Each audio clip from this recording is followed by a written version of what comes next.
पहले मंत्र पाठ। ओम सहना भवतु सहनौ भुनक्तु सह वीर्यं करवावहै तेजस्विनावधीतमस्तु मा विद्विषावहै। ओम शांति शांति शांति। सभी को सादर नमस्ते। आइए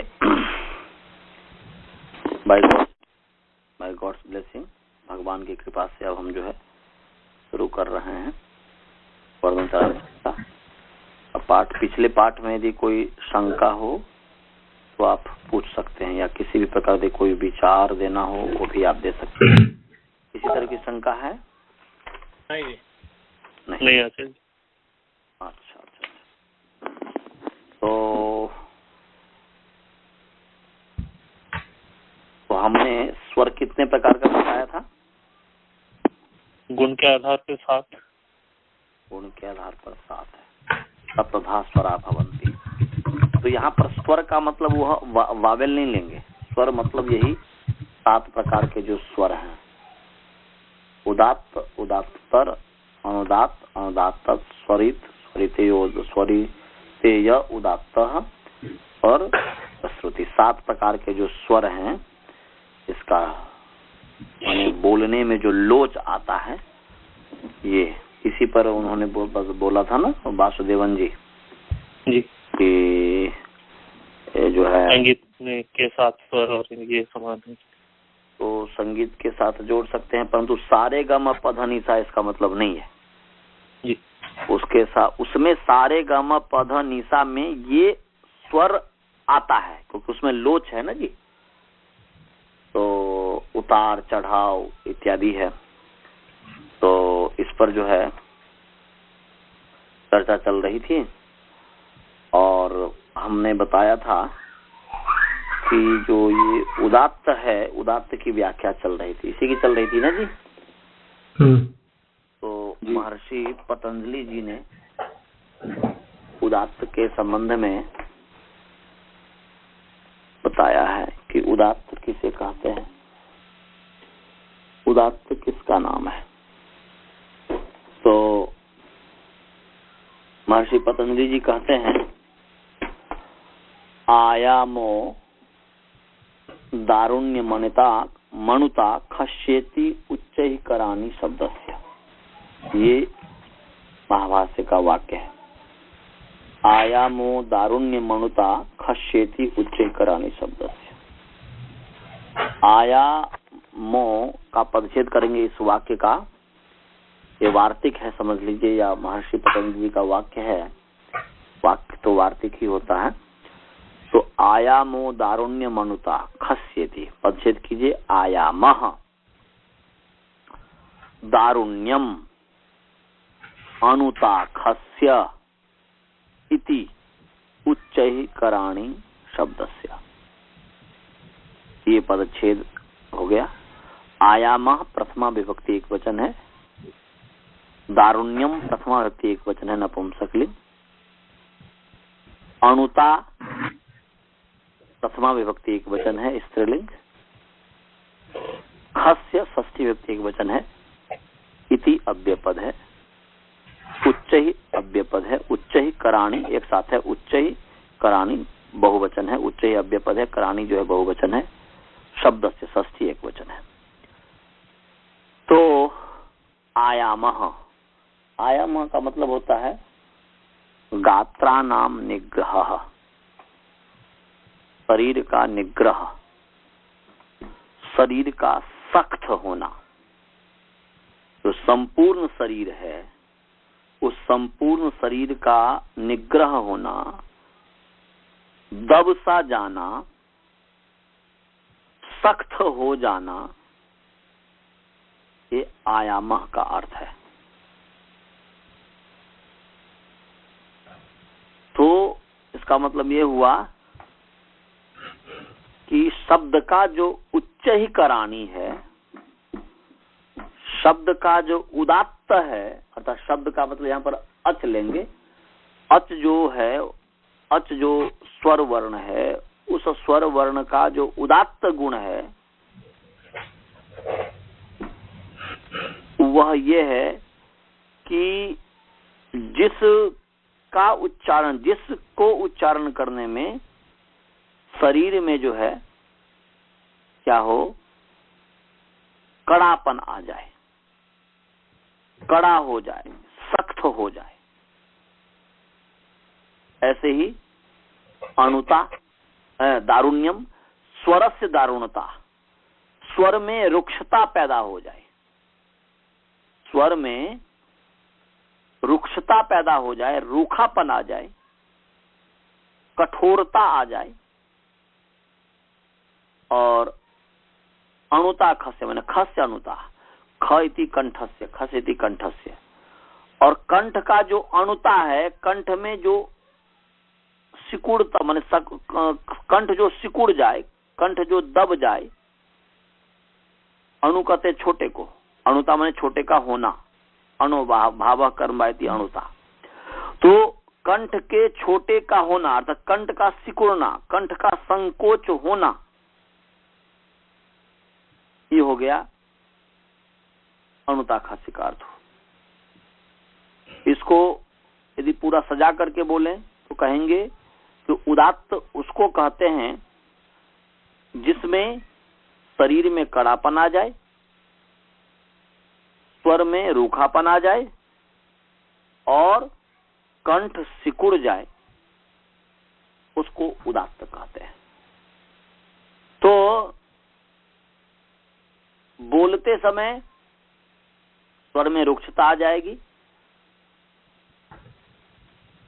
परंतु जब हम जाप कर रहे हैं, जाप की भी बात थी, जाप पर बात चल रही थी, जब हम जाप कर रहे हैं तो जाप करते समय भी, या आप देख सकते हैं, सोच सकते हैं, हर व्यक्ति के जीवन में होता है।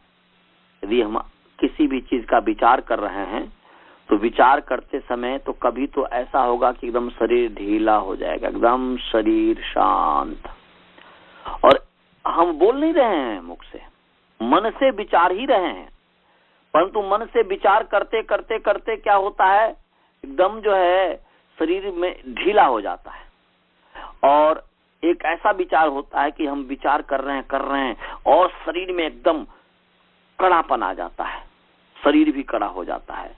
जब बोलते हैं, मन से जब बोलते हैं, वाणी से नहीं, मन में उत्साह आ जाता है, वह मन में उस तरीके की रुक्षता आ जाती है उस शब्द में। तो कहने का अभिप्राय है कि यहाँ पर केवल जोर से बोलने का नाम उदात्त नहीं है, वह भी उदात्त है। यदि हम जोर से बोलते हैं उसमें स्वर में कठोरपना आ जाता है, रुक्षता मतलब वाणी में रुक्षता जाती है, तो स्वर में कठोरता आ जाती है और शरीर कड़ा हो जाता है। तो वह तो उदात्त है ही, वह उदात्त स्वर से तो बोला ही जाता है। परंतु यदि मन में भी यदि नहीं भी बोलते हैं, उस समय भी ये सब क्रियाएं हो सकती है और होती है। तो इसीलिए कहा कि यज्ञ कर्मण्य जपन्युख सामसु, बोल रहे हैं कि जप में भी हमें सस्वर होना चाहिए, सस्वर आना चाहिए हमें जप। और वह सस्वर कब होगा? एक तो हम उस स्वर के विज्ञान को जानेंगे, दूसरी बात उसका मीनिंग जानेंगे। हम जिस भाव से मंत्र का जाप कर रहे हैं, तो यदि वह भाव हमारे अंदर नहीं आया, उस भाव के साथ यदि हमने मंत्र का जाप नहीं किया, तो हमारे शरीर के अंदर, या तो शरीर के अंदर जो कड़ापन होना चाहिए, मन के अंदर उस तरीके का जो उत्साह होना चाहिए, या मन के अंदर जो शांति होना चाहिए, शरीर में जो शांति होना चाहिए, ढीलापन होना चाहिए इत्यादि, वह नहीं हो पाता है। बस वैसे ही व्यक्ति जाप करते जाता है, ओम नमः शिवाय, ओम नमः शिवाय, ओम नमः शिवाय, उसे कोई लाभ नहीं। इसलिए योग दर्शन में कहा कि तद जपस तदर्थ भावनम, हम उस परमात्मा का जो जप करें, उस तत् माने ओम, वहां पर ओम क्योंकि ऊपर कहा है तस्य वाचकः प्रणवः, उस परमात्मा का नाम जो है, मुख्य नाम जो है प्रणव है, अर्थात तो ओम है, प्रणव का अर्थ है ओम। तो उस परमात्मा का मुख्य नाम ओम है और तद जपस तदर्थ भावनम, उस ओम का हमें जप करना चाहिए अर्थ भावनम, अर्थ की भावना के सहित। तो हमें कहने का अभिप्राय है कि उच्चैरुदात्त का अर्थ हम केवल ये नहीं कर सकते कि जोर से बोलने का नाम उदात्त है। मन में भी जो जोर है, मन में भी जो मन रूपी वाणी में जो जोर है, वह भी उदात्त का परिचय देता है। और इसी बात को महर्षि पाणिनि जी, जो वृद्ध पाठ है, जो कि महर्षि, जो हमारे युधिष्ठिर मीमांसक जी बहुत बड़े प्रकांड वैयाकरण हुए, विद्वान हुए हैं। वर्तमान समय में जितने भी विद्वान हैं, उनके ऋण से कभी अनऋण नहीं हो सकते। उन्होंने जो संस्कृत समाज को दिया है, तो वह खोजते खोजते, जैसे महर्षि दयानंद जी ने अपने समय में इस वर्णोच्चारण शिक्षा को जो मिला, उनको जिस जीर्णशीर्ण अवस्था में मिला, उसको ठीक तरीके से देख करके, विचार करके, फिर उसको जो अपने जो परोपकारिणी सभा उन्होंने जो स्थापना उन्होंने जो की थी, वो उसमें छपाया और इस तरीके से उन्होंने इसका उद्धार किया। ऐसे ही अपने समय में युधिष्ठिर मीमांसक जी ने जो है, महर्षि दयानंद जी के ही शिष्य हैं, उन्होंने बहुत ही परिश्रम से महाभाष्य के ऊपर भी उन्होंने जो है व्याख्या लिखी है 2 अध्याय तक, और भी बहुत सारे संस्कृत साहित्य का इतिहास, संस्कृत व्याकरण का। आप सोच सकते हैं कि युधिष्ठिर मीमांसक जी की क्या बुद्धि थी। शरीर से वो पंगु थे, पैर से लंगड़े थे, शरीर पूरा टेढ़ा था, अष्टावक्र की तरह समझ लीजिए। और उन्होंने जो अष्टाध्यायी के सूत्र से इतिहास लेकर डाला कि उस समय की क्या स्थिति थी, तो उन्होंने ही ये लघु पाठ महर्षि ने किया और वृद्ध पाठ को इन्होंने जो है संकलन किया, पाणिनि जी का भी और अन्य आचार्य का भी। तो उसी वृद्ध पाठ में महर्षि पाणिनि जी का जो वृद्ध पाठ है, इसमें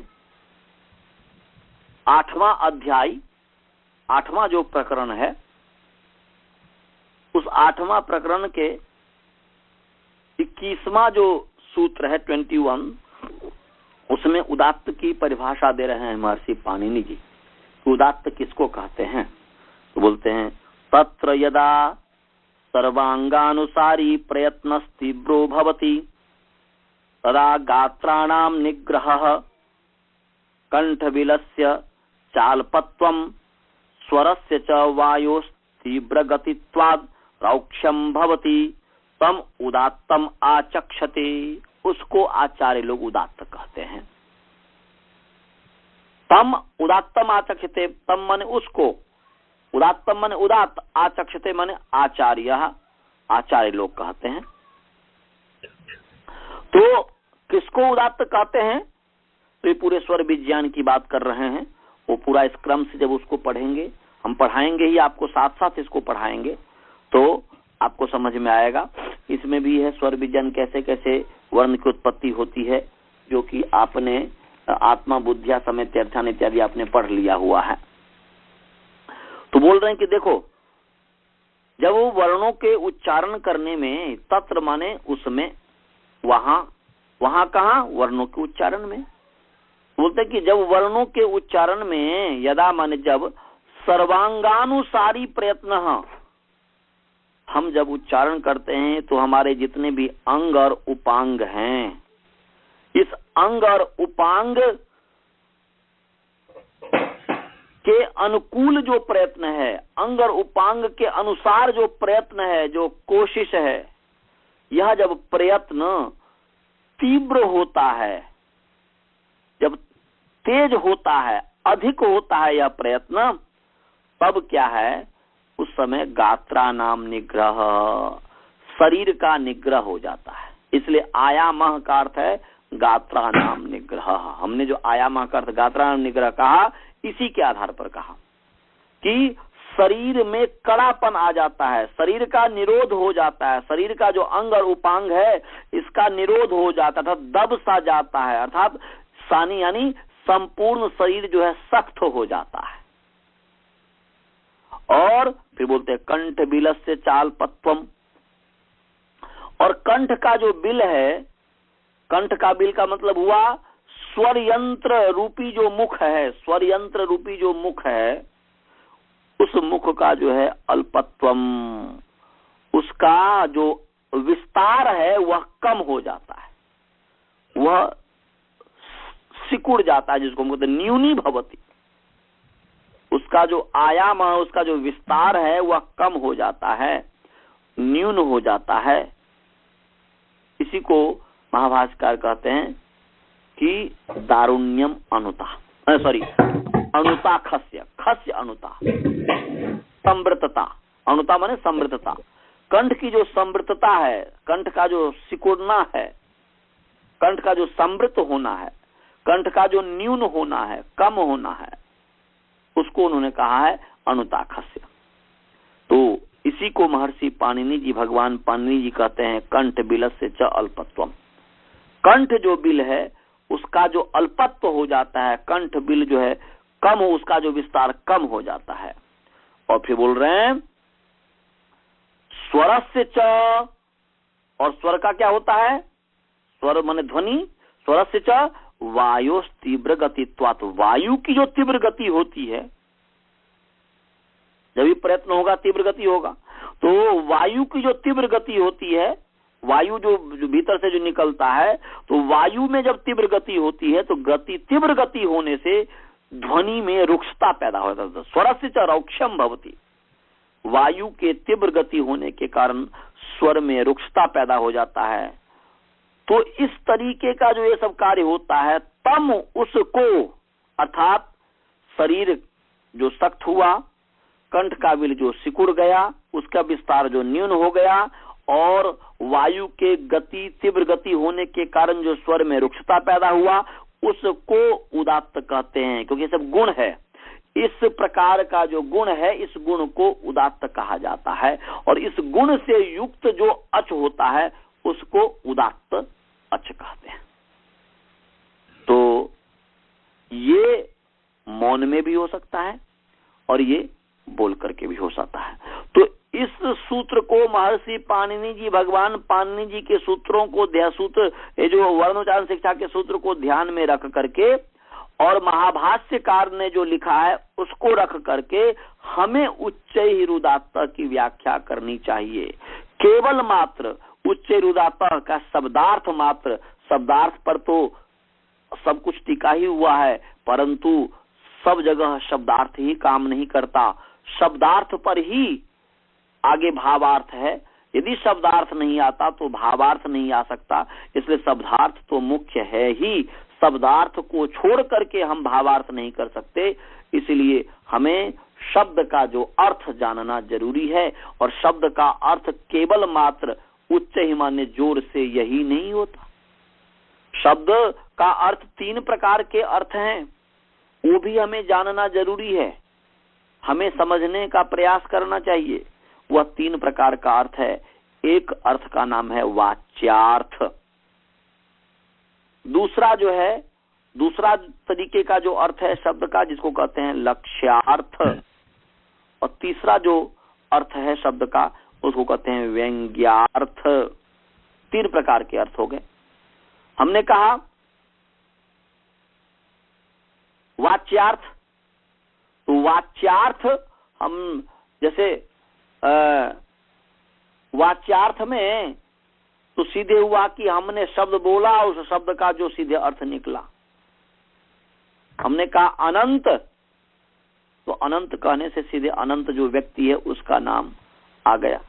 हमने कहा प्रतीक, तो प्रतीक कहने से सीधे शब्द जिसमें बुद्धि ज्यादा लगानी नहीं पड़ती। कैट, कैट मीन्स बिल्ली, तो इसमें ज्यादा बुद्धि नहीं लगानी है, बस ये तो कैट माने बिल्ली, डॉग माने कुत्ता, एलिफेंट माने हाथी।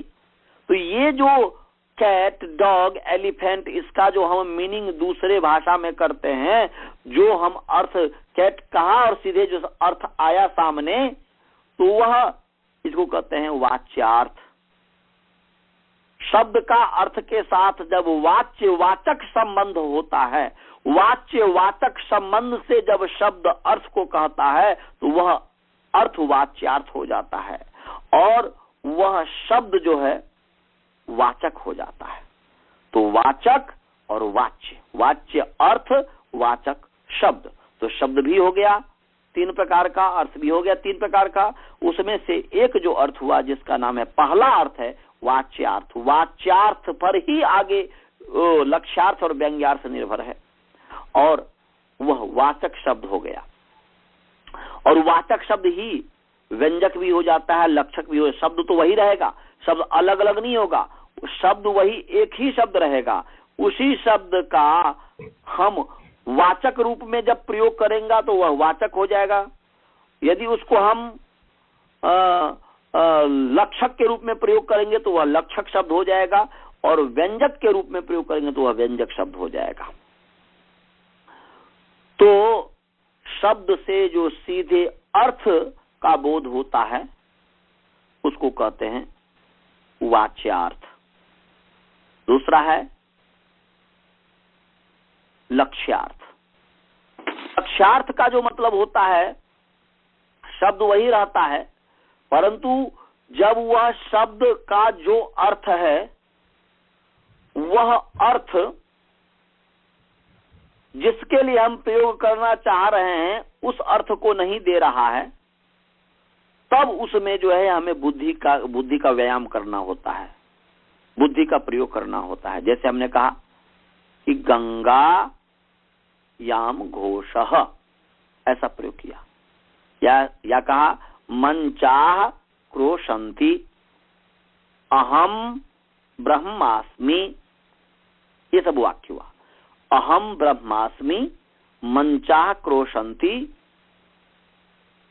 और गंगायाम घोषः। तो अहम ब्रह्मास्मि मंचाः क्रोशन्ति, तो अहम ब्रह्मास्मि का वाच्यार्थ हुआ मैं ब्रह्म हूं।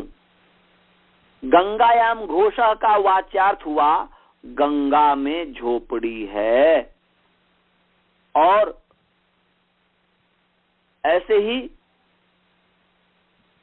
मंचाः क्रोशन्ति का अर्थ हुआ मचान पुकारता है, पुकारता है। Stage is calling. मचान पुकारता का अर्थ हुआ पुकारता है, कौन लोग के स्टेज कॉल्स या स्टेज इज कॉलिंग।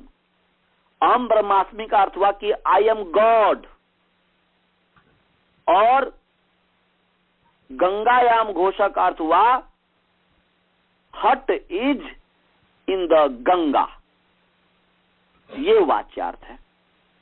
अच्छा जी, अब जब देख रहे हैं कि वाच्यार्थ जो है गंगा में झोपड़ी, द हट इज इन द गंगा, तो झोपड़ी किसको कहते हैं जी?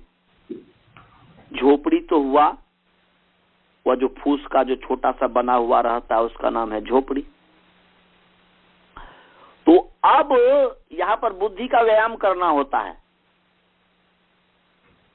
कि गंगा में झोपड़ी। गंगा तो कहते हैं धारा प्रवाह, जो गंगा का जो पानी है जो बह रही है, धारा प्रवाह जो जल है उसका नाम गंगा है। उस गंगा में झोपड़ी कैसे हो सकता है? यदि गंगा में झोपड़ी हो तो बह करके चला जाएगा, कहां हुआ झोपड़ी रहेगा कहां? वो टिक ही नहीं सकता झोपड़ी उसमें। तो जब वाच्यार्थ माने वह शब्द जिसके लिए माने गंगा में झोपड़ी, ये वास्तव में ये अर्थ नहीं है, झोपड़ी गंगा प्रवाह में नहीं हो सकता, तब वहां पर बुद्धि से कहते ओहो हो, यहाँ पर गंगायाम घोषः का अर्थ गंगा में झोपड़ी नहीं है, यहाँ पर है कि गंगायाम तटे घोषः। गंगा में झोपड़ी हो नहीं सकता, इसका मतलब कि गंगा और बगल में है झोपड़ी, गंगा के किनारे में है झोपड़ी, तब करके ओहो गंगायाम घोषः का अर्थ है गंगायाम तटे घोषः, गंगा के किनारे में झोपड़ी है। इस अर्थ में लक्षणा कर दिया। ये हो गया लक्ष्यार्थ। ऐसे मंचाः क्रोशन्ति, stage is calling, stage calls, stage पुकार रहा है। तो स्टेज तो जड़ वस्तु है, स्टेज कैसे पुकार सकता है? स्टेज तो नहीं पुकार सकता। इसीलिए फिर क्या होगा? ओहो, स्टेज पुकार रहा का मतलब है कि स्टेज पर जो बैठा हुआ व्यक्ति है वह भाषण दे रहा है, स्टेज पर बैठा हुआ जो व्यक्ति वह किसी को बुला रहा है, तो वहां पर मंचा क्रोशंती का अर्थ है कि मंचस्था मनुष्या क्रोशंती।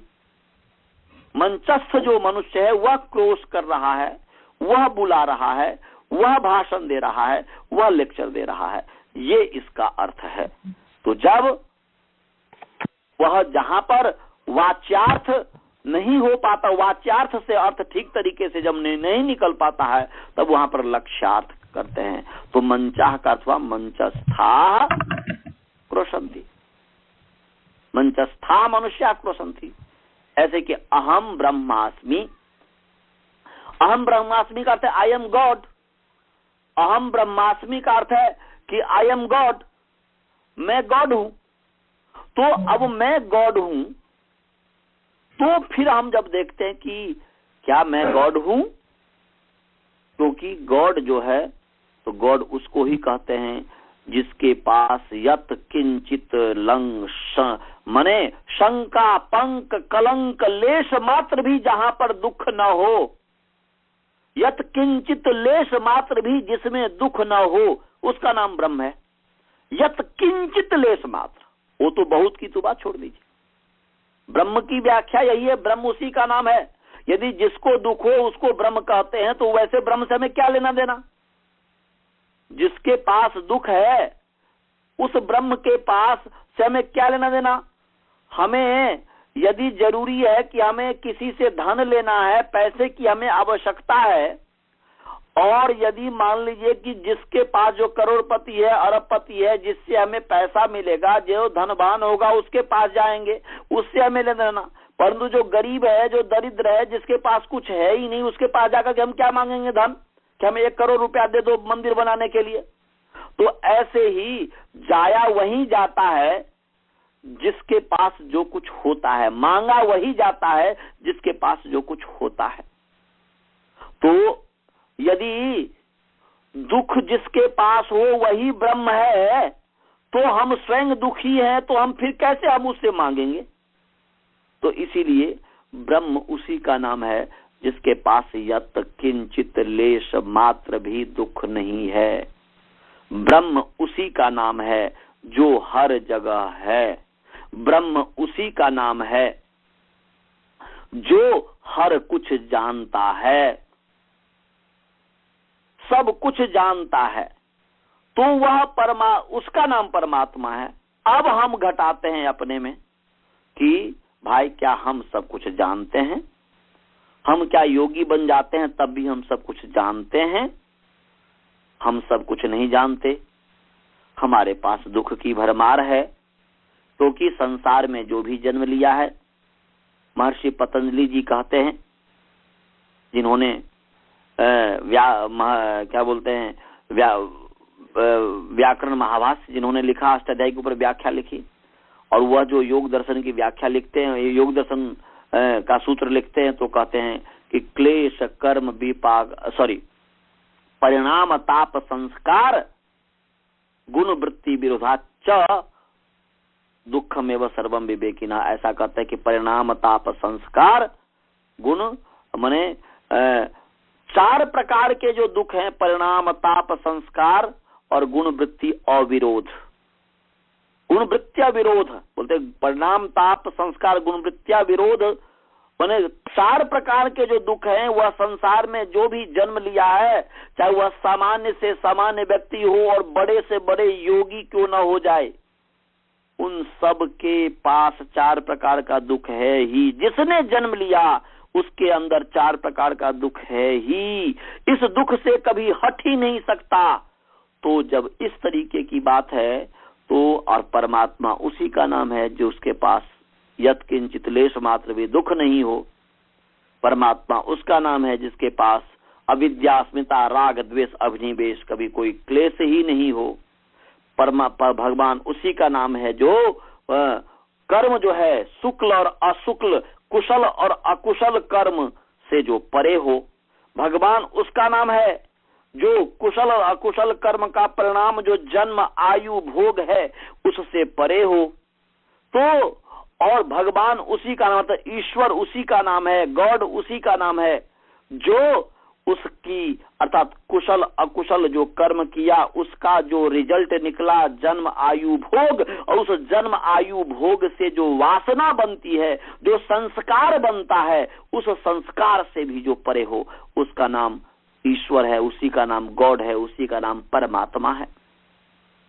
तो जब क्लेश कर्म विपाक आशय अपरामृष्ट पुरुष विशेष ईश्वर इत्यादि पर जब वेद में जब स परेगा क्षुक्रम कायम अव्रणम स्नाविरम शुद्धम पाप विद्धम कबीर मनीषी परिभू स्वयंभूर याथा तथ्य तो उत्थान वैधा शाश्वतीभ्य समाभ्य, ये परमात्मा का जो स्वरूप है तो हम कैसे ब्रह्म हो सकते हैं जी? परंतु लिखा तो है, वाक्य तो है अहम ब्रह्मास्मि। तब वहां पर कहते ओहो हो, यहाँ पर ये है कि अहम ब्रह्मास्मि का मतलब ये नहीं है कि मैं ब्रह्म हूं, ये तो इसका मतलब है कि योगी जब उपासना करते करते करते करते अपने जीवन में परमात्मा के गुणों को अधिक से अधिक जब ले आता है, उसके बाद जब वह परमात्मा के गुण के सदृश बन जाता है, उनके गुणों को धारण करके, तब कहता अहम ब्रह्मास्मि अर्थात अहम ब्रह्मस्थोस्मि। इसको कहते तातस्थ्योपाधि न्याय। अहम ब्रह्मस्थोस्मि, मैं ब्रह्म में स्थित हूँ। उपासना करता हुआ वह आनंद को लूटता हुआ, आनंद का अनुभव करता हुआ, आनंद से विभोर होता हुआ कहता कि अहम ब्रह्मास्मि, मैं ब्रह्म के सदृश हूँ, मैं ब्रह्म में स्थित हूँ। इस प्रकार अहम ब्रह्मास्मि अहम ब्रह्म सदृशोस्मि, भगवान कृष्ण कह सकते हैं अहम ब्रह्म सदृशोस्मि, महर्षि दयानंद जी कह सकते हैं अहम ब्रह्म सदृशोस्मि, महर्षि वेद व्यास जी ब्रह्मा विष्णु महेश शिव इत्यादि कह सकते हैं कि अहम ब्रह्म सदृशोस्मि, परंतु सामान्य व्यक्ति ये नहीं कह सकता कि अहम ब्रह्म सदृशोस्मि। वैसे अहम ब्रह्मस्थोस्मि, मैं ब्रह्म में स्थित हूँ, यदि जो व्यक्ति जान लेता है वह तो सामान्य रूप से कहता ही है, परंतु वास्तव में उसी को कहने का अधिकार होता है कि मैं अहम ब्रह्मस्थोस्मि, मैं ब्रह्म में स्थित हूँ, जो वह ब्रह्म को प्राप्त कर लेता है, समाधिस्थो हो जाता है, समाधि को प्राप्त कर लेता है। तो कहने का अभिप्राय है कि अहम ब्रह्मास्मि का जब वाच्यार्थ हमें वाच्यार्थ से जो बोध नहीं हो पाया, तब जो है हम जो है लक्ष्यार्थ करते हैं। तो यह लक्ष्यार्थ हो गया अहम ब्रह्मस्थोस्मि अहम ब्रह्म सदृशोस्मि, ये लक्ष्यार्थ हो गया। ऐसे ही तीसरा अर्थ होता है व्यंग्यार्थ। व्यंग्य अर्थ हुआ। अब व्यंग्य अर्थ हुआ, अब व्यंग्य क्या है जी? अब अनंत जी ने हमें फोन किया, अनंत जी ने हमें फोन किया, आचार्य जी नमस्ते। तो आचार्य जी नमस्ते, तो इसका तो वाच्यार्थ हुआ आचार्य जी को नमस्ते कर रहे हैं, बस इतना ही वाच्यार्थ है। उन्होंने मैंने अनंत जी को अभी जो फोन किए थे, तो अनंत जी को मैं ये नहीं बोलने दिया कि आचार्य जी ये जो है कि हम सब एक साथ जुड़े हुए हैं, आपका देर हो गया, आप इसमें जुड़े नहीं हैं, आप इसमें जुड़ जाइए, ये सब मैं कहने का मौका नहीं दिया। हमने कहा कि बस मैं जुड़ रहा हूं। उन्होंने ये नहीं कहा कि जुड़ जाइए, उन्होंने केवल फोन किया। हालांकि जब ही उन्होंने फोन किया, मैंने देखा कि इनका फोन है, क्योंकि मैंने सेव किया हुआ है, तो इनका फोन आया, मैं समझ गया कि अभी पढ़ना है, अभी पढ़ाना है। तो देखिए अर्थ वाच्यार्थ हुआ कि मैंने देखा अनंत जी का फोन आया, वाच्यार्थ हुआ कि अनंत जी का फोन आया। मैंने देखा अनंत जी का फोन आया है, वहां पर लिखा गया, तो बस अनंत जी का जो फोन जो है यहाँ पर वो आ गया है, लिख गया है, बस ये वाच्यार्थ है। अब इसका मतलब थोड़े हो गया, यदि मान लीजिए इसका वाक्य, अब अनंत जी का फोन आया, अनंत जी ने कहा नमस्ते, तो अनंत जी ने कहा नमस्ते, परंतु इसका मतलब ये हुआ कि आचार्य जी समय हो गया है, समय का अतिक्रमण हो गया है, समय का उल्लंघन हो गया है, हम लोग आपका वेट कर रहे हैं, आपकी प्रतीक्षा कर रहे हैं, आप जल्दी से जल्दी इसके साथ जुड़ जाइए। इतना बड़ा अर्थ निकल गया आचार्य जी नमस्ते से। क्यों ऐसा क्यों निकल गया?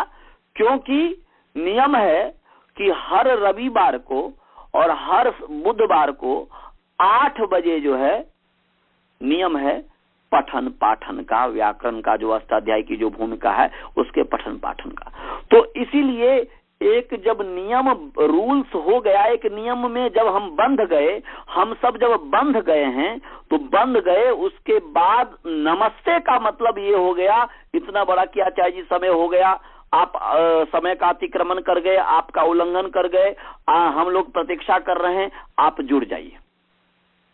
इसको कहते हैं व्यंग्यार्थ।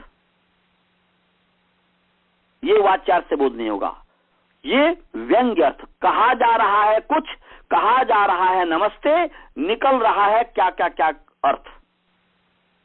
ऐसे ही कल्पना कीजिए, एक और उदाहरण, एक दो और उदाहरण देता हूं कि कल्पना कीजिए कि सायंकाल गुरुकुल है, गुरुकुल हम जैसे चलाते हैं, गुरुकुल में हमारे ब्रह्मचारी हैं।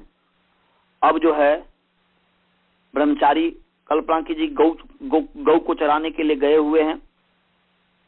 अब जो है उधर से गौ को चराते हुए सायंकाल आते हैं और मान लीजिए कि धूल ही धूल जो है आकाश में उड़ रहा है। हमने अन्य ब्रह्मचारी से कहा कि ब्रह्मचारी जी गोधूली बेला हो गया, ऐसा हमने कहा। या हमने कहा कि ब्रह्मचारी जी सूर्यास्त हो गया। तो अब जो ब्रह्मचारी जी सूर्यास्त हो गया, गोधूली बेला हो गया, इसका मतलब हुआ कि आप आइए, पैर हाथ धोइए, पैर हाथ धो करके ध्यान के लिए बैठ जाइए, क्योंकि गोधूली बेला समय में मेडिटेशन किया जाता है, ध्यान किया जाता है।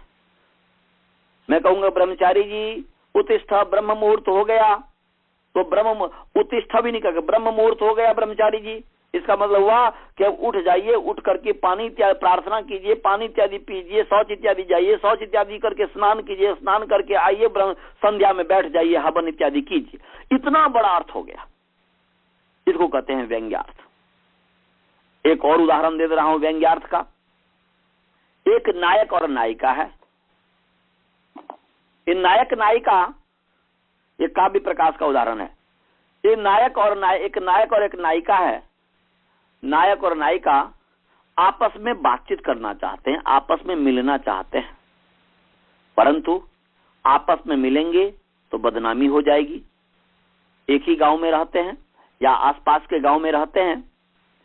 नायक नायिका आपस में मिलना चाहते हैं, बातचीत करना चाहते हैं, परंतु यदि दिन में बातचीत करेंगे, दोपहर में करेंगे, आफ्टरनून में करेंगे या दिन में कभी भी करेंगे, कोई व्यक्ति देख लेगा, बदनामी हो जाएगी। बदनामी से डर रहे हैं, हर व्यक्ति बदनामी से डरता है। तो वह जो है नायक नायिका का कोई ऐसा मौका मिलता है, वह किसी संकेत मात्र से कहता है कि हम लोग जो है प्रातः काल 4 बजे जो है बगल में जो ये फुलवारी है, जंगल है, वहां पर मिलेंगे। बोला ठीक है, हो गया। अब उसके पश्चात नायिका जो है ये बोल देती है, जिस तरीके से संदेश पहुंचा देती है, परंतु उसके बाद संदेश पहुंचाने के पश्चात उसे याद आता है, ओह उस समय हमने नायक को मिलने के लिए दिया था, परंतु उस समय एक तो पंडित जी पुरोहित जी आते हैं, हर दिन फूल तोड़ने के लिए, पुष्प तोड़ने के लिए आते हैं, वो तो हमें देख लेंगे, फिर हमारे माता पिता को कह देंगे, हमें डांट लगेगी, हम मार लगेगा, हमें बदनामी होगी। तो वह नायिका क्या करती है, बुद्धिमती है नायिका, वो जाती है, उसको पता है कि पंडित जी कितने समय फूल तोड़ने के लिए कितने बजे जाते हैं, वो उससे पहले जाती है। वो पंडित जी वहां पर नहा धो करके इत्यादि करके जो भी है फूल तोड़ने के लिए तोड़ रहे हैं, चले गए हैं फुलवारी में, वहां पर बगल में जंगल भी है।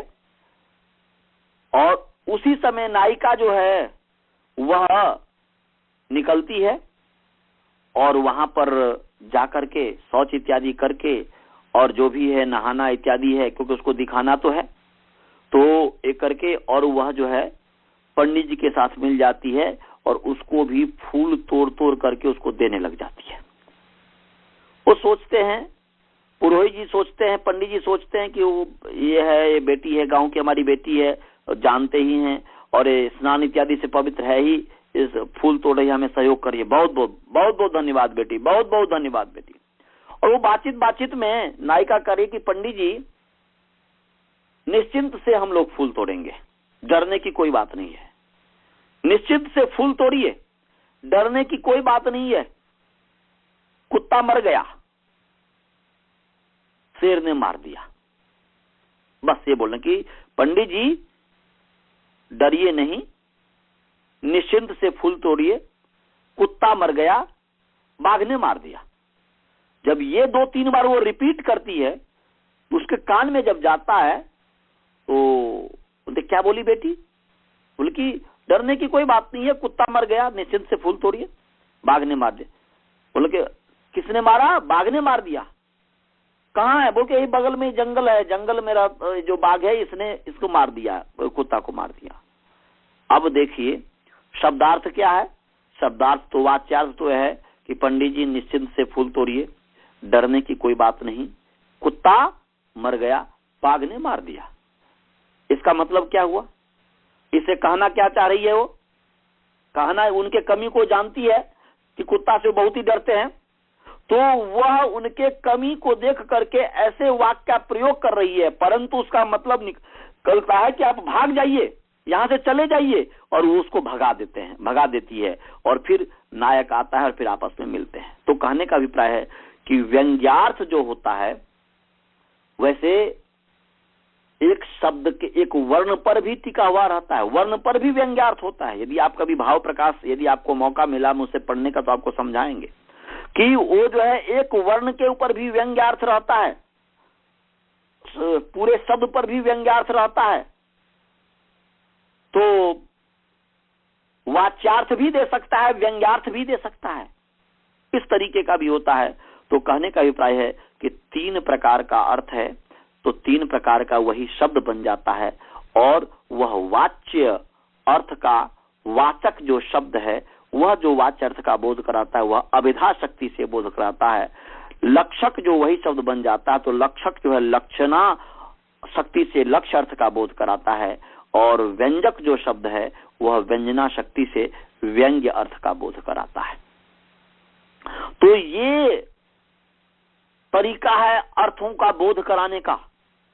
हमें शब्दार्थ तो आना ही चाहिए, हमें वाच्यार्थ तो आना ही चाहिए, वाच्यार्थ पर ही अन्य शब्द सब कुछ टिका हुआ है, परंतु वाच्यार्थ ही बहुत नहीं है, वाच्यार्थ के साथ हमें लक्ष्यार्थ और व्यंग्यार्थ भी आना चाहिए, अभिधा के साथ और लक्षणा और व्यंजना शक्ति भी आनी चाहिए।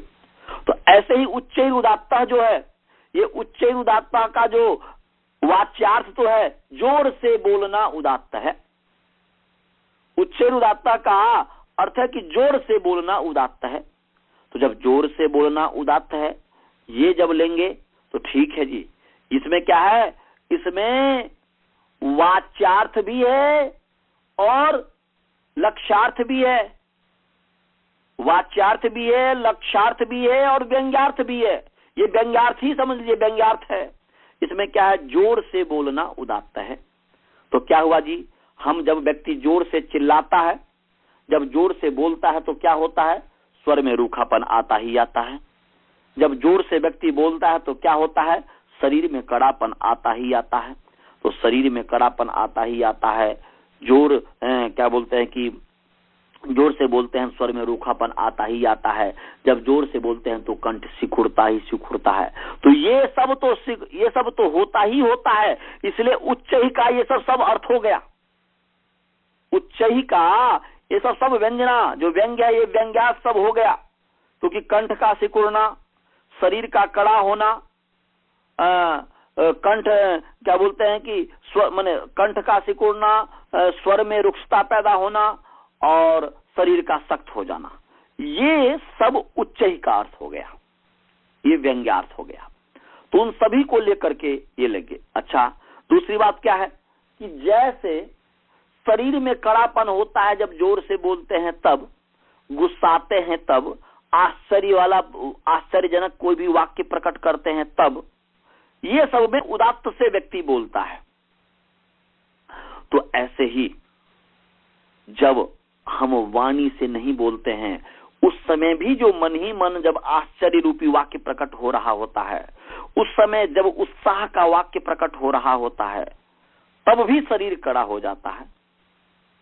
इस तरीके की बात होती है, वह गुण आ जाता है। इसीलिए मौन भी जब रहता है तब भी व्यक्ति उदात्त का उच्चारण कर सकता है, तब भी व्यक्ति अनुदात्त का उच्चारण कर सकता है, तब भी व्यक्ति स्वरित का उच्चारण कर सकता है। इसलिए यहाँ पर वह लोच में उच्च ही माने ऊर्ध्व ध्वनि से, इसलिए महाजन जी कह रहे हैं कि ऊर्ध्व ध्वनि से निष्पन्न जो अच्छ है, ऊर्ध्व ध्वनि से निष्पन्न जो अच्छ है उसका नाम उदात्त है। और ऊर्ध्व ध्वनि, तो ध्वनि का मतलब क्या हुआ? ध्वनि का मतलब यहाँ पर है जो हम बोलते हैं, जैसे मुख से बोल रहे हैं तो मुख से बोल रहे हैं ध्वनि है, ऐसे मन से जो विचारते हैं वह भी ध्वनि है। इसलिए जो ऊर्ध्व ध्वनि, चाहे वह मानसिक ध्वनि हो, मानसिक शब्द हो, चाहे वह वाणी से मुख से बोल करके शब्द हो, तो वह उस तरीके का जो उस तरीके से जो निष्पन्न अच्छा है उसका नाम उदात्त है। ऐसा बस छोटे से में महर्जनी ने जो है इतने बड़े अर्थों को दे दिया। ऊर्ध्व ध्वनि से में ये सभी समाया हुआ है। और भट्टोजी दीक्षित अपने शब्दों में कहते हैं कि उदात्त किसका नाम है, तो बोलते ताल्वादिसु सभागेसु। ताल्वादिसु उसको देख करके आपको देख लीजिएगा, हमें जहां तक याद अभी है कि ताल्वादिसु सभागेसु ऊर्ध्वभाग निष्पन्नो, ऐसे ही कुछ होगा। उस निष्पन्नो उदात्त संज्ञा स्यात्। तो क्या करते हैं वो ये कहना चाहते हैं कि ताल्वादि जो स्थान है, ताल्वादिसु स्थानेसु, ताल्वादि जो स्थान है, तालु कंठ मूर्धा इत्यादि, उसका उन्होंने समान भाग कर दिया। उनको उन्होंने दो भाग कर दिया। तालु का जो स्थान है उसको भी दो पार्ट में बांट दिया, कंठ का जो स्थान है उसको भी दो पार्ट में बांट दिया, दांत का जो स्थान है वो भी दो पार्ट में बांट दिया, ओष्ठ को भी दो पार्ट में बांट दिया, नासिका को भी दो पार्ट में बांट दिया, दो दो भाग में बांट दिया। और उसमें पहला फर्स्ट वाला भाग जो दो भाग किया, तो पहला जो भाग है उसको उन्होंने कहा ऊर्ध्व, और आगे वाले भाग का नाम रखा अधः। ऐसा उन्होंने रखा भट्टोजी दीक्षित ने। और उसमें उन्होंने कहा कि ताल्वादिसु स्थानेषु सभागेषु ऊर्ध्वभाग निष्पन्नोच उदात्त संज्ञा स्यात्। ताल्वादी समान भाग स्थान, ताल्वादी स्थानों में जो समान भाग वाले जो स्थान हैं उनमें जो ऊपरले वाले जो भाग हैं उससे जो निष्पन्न अच्छा है उसको उदात्त कहते हैं, निचले वाले भाग से जो निष्पन्न अच्छा है उसको अनुदात्त कहते हैं, और दोनों के जो बीच का है वह स्वरित कहते हैं। इस तरीके की व्याख्या भट्टोजी दीक्षित ने की है, परंतु किस आधार पर की है मुझे नहीं पता। हमने आपको क्या बोलते हैं साक्षात पाणिनि जो शिक्षा है उसका हमने सूत्र भी बता दिया। महर्षि पतंजलि जी का जो है आयामो दारुणिमंता, इसको भी बता दिया। अब किस आधार पर वो कह रहे हैं कि सामान्य स्थान बांट दो, उसके ऊपर वाले भाग में जो निष्पन्न है वह उदात्त है, अधः वाले भाग में, निचले वाले भाग में वह अनुदात्त है। तो ये मैं आज तक नहीं उनकी बात समझ पाया। वैसे पढ़ाता तो हूँ, जैसे अभी पढ़ा रहा हूँ, अभी उसकी व्याख्या हमने बता दिया कि इसका मतलब ये है, परंतु वो मेरी बुद्धि में आज तक नहीं घुसी है कि वह किस आधार पर कह रहे हैं। यदि आप लोगों को, या वासुदेवन जी है, वासुदेवन जी सिद्धांत कौमुदी पढ़ते हैं, जिनसे सिद्धांत कौमुदी पढ़ते हैं उनसे ये वो प्रश्न करे वासुदेवन जी कि ऐसा क्यों, क्योंकि उदात्त अनुदात्त स्वरित तो ये गुण हैं, और ये गुण तो वाणी में लोच लाएगा, वाणी में ये करेगा, ये वाणी की प्रक्रिया है। तो उस वाणी की प्रक्रिया में ये तालु में ऊपरले भाग में से और निचले भाग से, कंठ में ऊपरले भाग से निचले भाग से, ये है क्या मामला। तो वो अपने जिनसे पढ़ते हैं उनसे अवश्य पूछे, या जहां पर भी यदि आप लोग को मिले इस पर अवश्य में भी इसकी चर्चा किया जाए। हमें जो आया मैं आपको बताया। तो उच्चई रुदात्तः, उच्च उदात्ता का मतलब आप लोग समझ गए जी? जी। जी। किसी को शंका है? किसी को भी यदि कोई शंका है? नहीं जी। नहीं है। नहीं जी। तो चलिए ठीक है, अब समय हो गया है और उदात्त का हमने पूरी अपने तरीके से व्याख्या कर दिया। अब इस पर आप लोग विचार कीजिएगा और भी यदि कहीं पर भी यदि ये मिले हमसे भी, यदि अच्छा कोई यदि विद्वान हो और इस पर यदि और इसके यदि विस्तृत व्याख्या कर सके तो वहां पर अवश्य उससे उनसे भी चर्चा कीजिएगा और यदि आपको जो कुछ भी समझ में आए हमें भी बताने का प्रयास करेंगे। ये मैं आपसे निवेदन करता हूँ। तो यहीं पर हम मंत्र पाठ करते हैं। हाँ जी। चलिए, आज कितने कौन कौन से जुड़े हुए थे? प्रतीक जी जुड़े हैं कि नहीं? हाँ आचार्य जी। अच्छा चलिए जी, प्रतीक जी, कुलदीप जी, राजभल्ला जी, आनंद जी, 4 व्यक्ति जुड़े हुए हैं। ठीक है, चलिए मंत्र पाठ। वासुदेवन जी नहीं जुड़े? वासुदेवन जी नहीं जुड़े हैं ना? जी। वो सुनेंगे तो यदि सुनेंगे तो उनको पता तो चलेगा ही क्योंकि उनका नाम तो ले ही लिया जी। चलिए मंत्र पाठ। ओम पूर्णमदः पूर्णमिदं पूर्णात् पूर्णमुदच्यते पूर्णस्य पूर्णमादाय पूर्णमेवावशिष्यते। ओम शांति शांति शांति। चलिए जी। आचार्य जी नमस्ते। नमस्ते नमस्ते। नमस्ते नमस्ते। आचार्य जी बोलिए बोलिए। प्रश्न है। और रुकिए, इसको मैं पहले बंद करता हूँ फिर प्रश्न कीजिएगा। हाँ नहीं, ये प्रश्न इसके बारे में नहीं, आपने आज बीच में बोला ना वो जाति आयु जाति आयु भोग क्रिया योगा कुछ ऐसा वर्ड है बीच में। हाँ लास्ट में उसका जो है जाति आयु भोगा, पतंजलि जी का है जाति आयु भोगा क्रिया योग समथिंग। नहीं, मैं वो मैं नहीं कर रहा हूँ। मैं तो इसकी व्याख्या किया कि वो मतलब तो सूत्र फिर देखना पड़ेगा। क्लेश कर्म विपाक आशय अपराम निष्ठा पुरुष विशेष ईश्वर जो है, उसमें ईश्वर का लक्षण क्या कि ईश्वर किसे कहते हैं, क्योंकि ईश्वर कहा कि ईश्वर को प्राप्त करने का कोई और उपाय है। एक तो उपाय बताया कि असंप्रज्ञात समाधि है, जो असंप्रज्ञात समाधि से ईश्वर को प्राप्त किया जाता है। फिर बोल रहे हैं कि दूसरा भी कोई उपाय है कि वह समाधि जब लगाएंगे तभी भगवान की प्राप्ति होगी। तो बता रहे हैं कि दूसरा भी उपाय है। तो उसमें कहा ईश्वर प्रणिधानाद्वा, बोलते हैं कि ईश्वर के भक्ति, प्रणिधान माने भक्ति, समर्पण। तो बोलते हैं कि दूसरा उपाय है ईश्वर को प्राप्त करने का ईश्वर प्रणिधान, ईश्वर के प्रति समर्पण, ईश्वर भक्ति।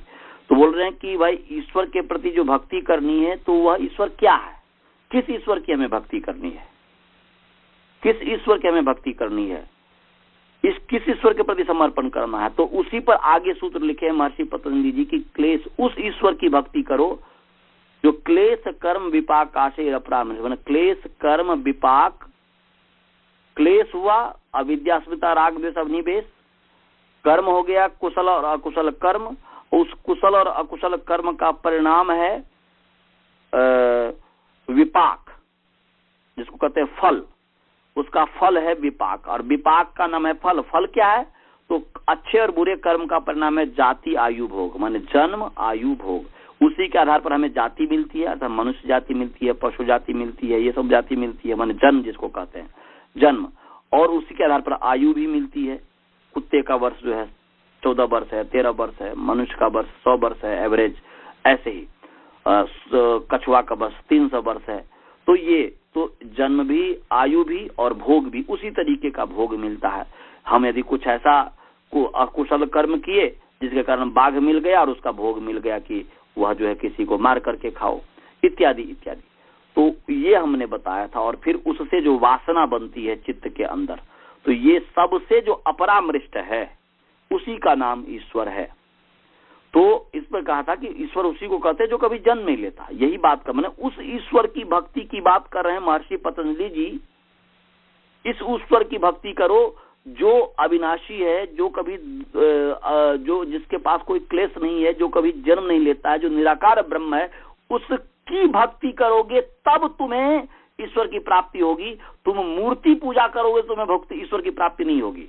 कितने भी जिंदगी भर नाक रगड़ते रह जाओ, तुम्हें प्राप्ति नहीं होगी। तो ये वो वहां पर ये करें, इसी पर हमने बताया था कि जो अहम ब्रह्मास्मि पर ये बात बताया था, उसका सूत्र तो और देख लीजिएगा आप। वो सूत्र तो मैं अभी थोड़े दिन देखा था।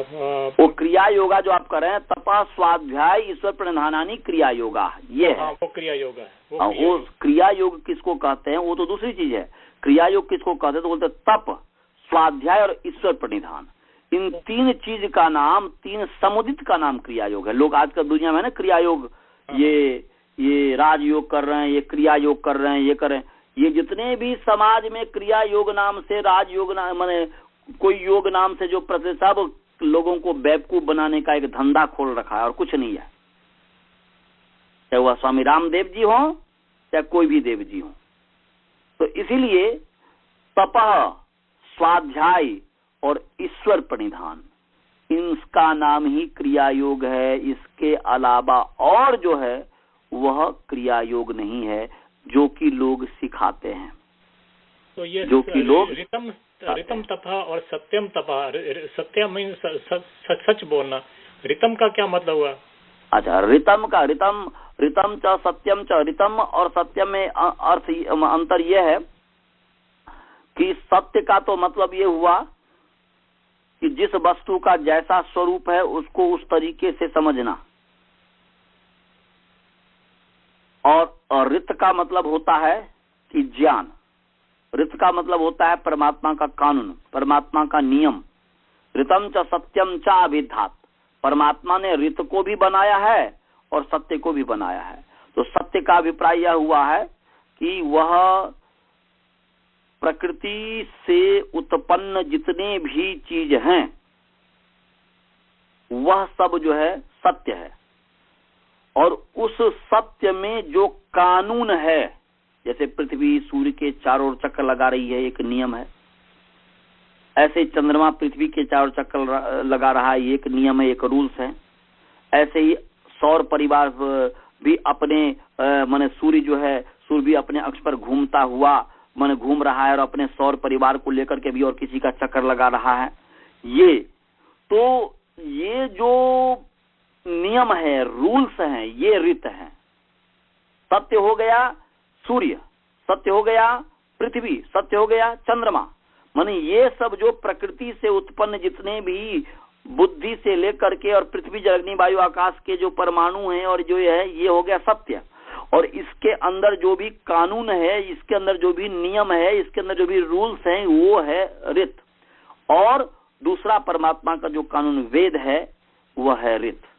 तो दोनों को जानने की बात होती है। दोनों को परमात्मा ने ही ये किया है, परमात्मा ने ही उत्पन्न किया है प्रकृति से।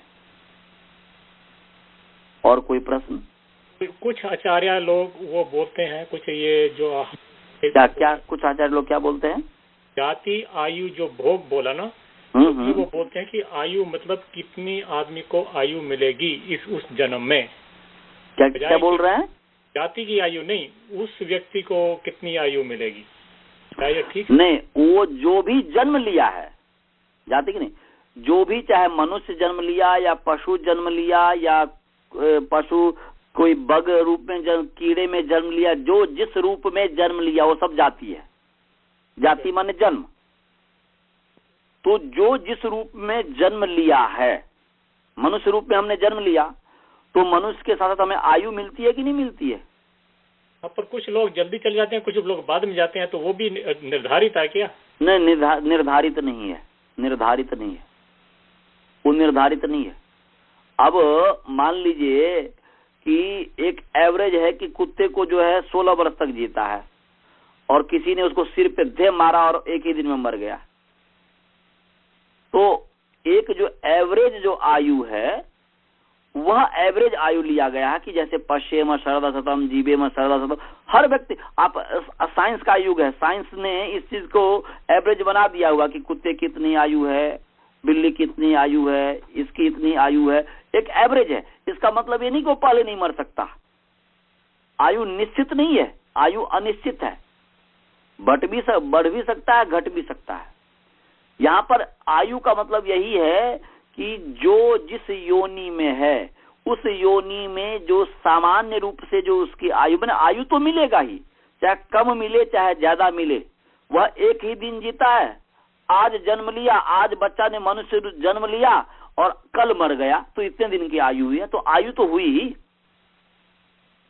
आयु का मतलब लॉन्ग लाइफ नहीं, वह बस जितने दिन की उसकी जिंदगी है वो आयु, उस योनि की जितनी आयु है। हाँ, उस योनि की जितनी आयु है एक, और दूसरी बात उस योनि में जितने दिन तक रहा वो भी तो आयु है ना जी, वो भी तो आयु है। हाँ, यदि मान लीजिए आज मैं आपसे बातचीत कर रहा हूं तो आज तक मेरी आयु है, कल यदि मैं मर जाऊं तो ये जो है आयु जो है वह व्यक्ति जब तक जिंदा रहता है, प्राणी, व्यक्ति ही क्यों, प्राणी जब तक जिंदा रहता है तब तक का नाम है आयु। इससे ये नहीं निकलता है कि मनुष्य 100 वर्ष तक ही जिएगा। ये तो हमने अपने तरफ से कहा, पश्येम सर्वशतम जीवेम सर्वशतम के आधार पर कहा। आयु माने आयु, जिंदगी, वो निर्धारित नहीं है। नहीं, निर्धारित नहीं है, निर्धारित नहीं है। अच्छा बताइए, निर्धारित हो तो फिर भूयश्च सर्वशतात क्यों कहा गया? हाँ जी, यदि निर्धारित हो तो भूयश्च सर्वशतात का क्या अर्थ है? सर्वशतात का 100 वर्ष से भी अधिक जीऊं, 100 वर्ष से भी अधिक जीऊं। अच्छा, यहाँ पर यह है, और त्रयायुषम जमदग्नि कश्यपस्य त्रयायुषम यद्देवेषु त्रयायुषम तन्नो अस्तु त्रयायुषम। तो यहाँ पर जो कहा कि त्रयायुषम जमदग्नि, जमदग्नि थी चक्षु, चक्षु कहते हैं, आंख का नाम है जमदग्नि। तो बोल रहे हैं कि हे भगवान, हमारे जो जमदग्नि है, हमारे जो आंख हैं, उन आंख की जो आयु 3 हो, तो एक आयु कितनी है? 100 वर्ष की एवरेज। 2 आयु कितनी हुई? 200 वर्ष की। 3 आयु कितनी हुई? 300 वर्ष की। तो हम भगवान से प्रार्थना करें कि हे भगवान, मेरे आंख की आयु 300 वर्ष तक हो। तो 300 वर्ष तक जिएंगे तभी तो 300 वर्ष तक होगा कि नहीं? हाँ जी। तो ये जो उसमें त्रायुषम जमदग्नि कश्यपस्य त्रायुषम, कश्यप भी शरीर के अंदर कोई पार्ट है, यद्देवेश, देवों में जो त्रायुष है, तन्नो अस्तु त्रायुषम, वो हमारे जो है वह आयुष हमारे लग जाए। तो कि त्रायुषम जमदग्नि, एक बार त्रायुष का नाम लिया, कश्यपस्य त्रायुषम दूसरी बार त्रायुषम कहा, यद्देवेषु त्रायुषम तीसरी बार कहा, तन्नो अस्तु त्रायुषम वह तो 4 बार कहा। इसका मतलब हुआ कि ये जो बार बार रिपीट किया, इसका मतलब है प्रभु त्रायुष त्रायुष त्रायुष, माने इतना बार बार रिपीट कर रहा है, इसका मतलब कि इससे भी अधिक हो, माने 300 वर्ष ही क्यों, 400 वर्ष तक हो। वह 3 बार जो त्रायुष कहा अर्थात हमें उससे भी अधिक हो। तो यदि आयु निश्चित होती तो फिर 400 वर्ष की क्यों कामना की गई है? तो इसलिए आयु अनिश्चित है। व्यक्ति पहले भी मर सकता है, बाद में भी मर सकता है। यदि हम पॉइजन अभी खा ले तो अभी मर जाए। तो इस तरीके का। और कोई शंका? बस और कुछ नहीं, धन्यवाद। चलिए जी, मंत्र पाठ हो गया ना? मंत्र पाठ होगा, मेरा बाकी लोग चले गए लगता है। अच्छा जी, चलिए ठीक है, ठीक है। नमस्ते। नमस्ते नमस्ते।